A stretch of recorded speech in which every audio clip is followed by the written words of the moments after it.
Hey, this morning the Big 12 tournament is prepping to kick off tonight, a year after the very start of the pandemic abruptly canceled the event, really just shocking all of us and speaking to the impact of what was about to occur in 2020. KCTV5 Savannah Rudisell is now looking into safety precautions, and this goes for players and fans. Savannah, what's the city saying about hosting this event? It typically brings in thousands. It does, and this could be a cause for concern, but yesterday on a big video call, some city and conference officials, they sounded really excited and really confident about all the planning that they have put in. They kind of view this event as like a symbol. Again, it was one of those first things that was canceled due to the pandemic, and one of the first things that's coming back. And Mayor Quinton Lucas also said that he kind of wants Kansas City to be an example of how places can hold events like this safely. Now, at 6, we were telling you about what fans inside Power and Light have to do in order to be safe and be able to watch it. Now, the NCAA is going to dictate how players stay safe courtside. They are the ones with the rules in place there. We know that travel teams are limited to just 34 people. That includes coaches and trainers, and all of them have to get tested daily. Friends and family can be in the stands to watch the game, but won't really be able to interact at all with the players this week. The Big 12 Conference Commissioner says he's not really considering this a bubble necessarily, but they will do their best to keep the players and teams separate. We're going to do everything we can to maintain social distancing on buses back and forth to the hotel. They are doing likewise as they arrive by airplane, those that fly in to Kansas City. We have intentionally put all of our men's teams in one hotel facility and all of our women's teams in another hotel facility. They are generally sequestered there.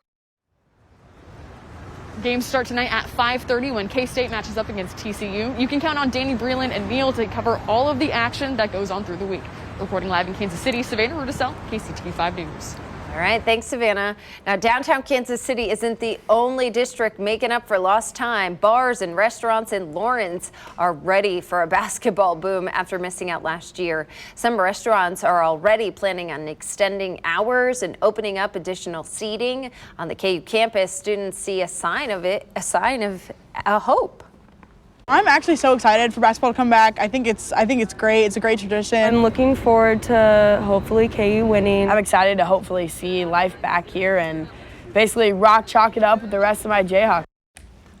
Starting today, Douglas County is expanding its mass gathering limit to 50 people and removing hours of restrictions at bars and restaurants. Just as there are questions surrounding things off court, there are just as many questions for those who are playing. Yeah, that includes some from our own local teams. For more, we want to go to our Danny Welniak this morning. The Big 12 tournament begins this evening, and there's big news concerning KU basketball. Starting center David McCormick and forward Tristan Enaruna will not be able to play this week due to COVID issues. David McCormick and Tristan Enaruna both went into the COVID-19 protocol here semi-recently, and will not be available to us, either one through the Big 12 tournament, but certainly anticipate having them next weekend, but not this weekend. McCormick's played a huge role in the Jayhawks' late season turnaround, leading the team in scoring over the past 8 games.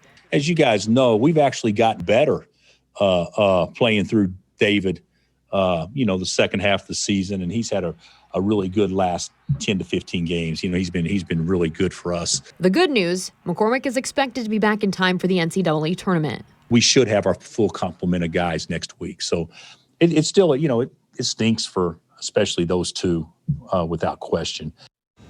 Well, the men's tournament does begin tonight as Kansas State takes on TCU at 5:30, with the winner facing Baylor on Thursday afternoon. Oklahoma will play Iowa State at 8:30, with that winner facing Kansas tomorrow.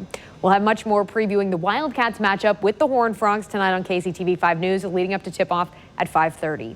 In the locker room, I'm Danny Welniak, KCTV5 Sports.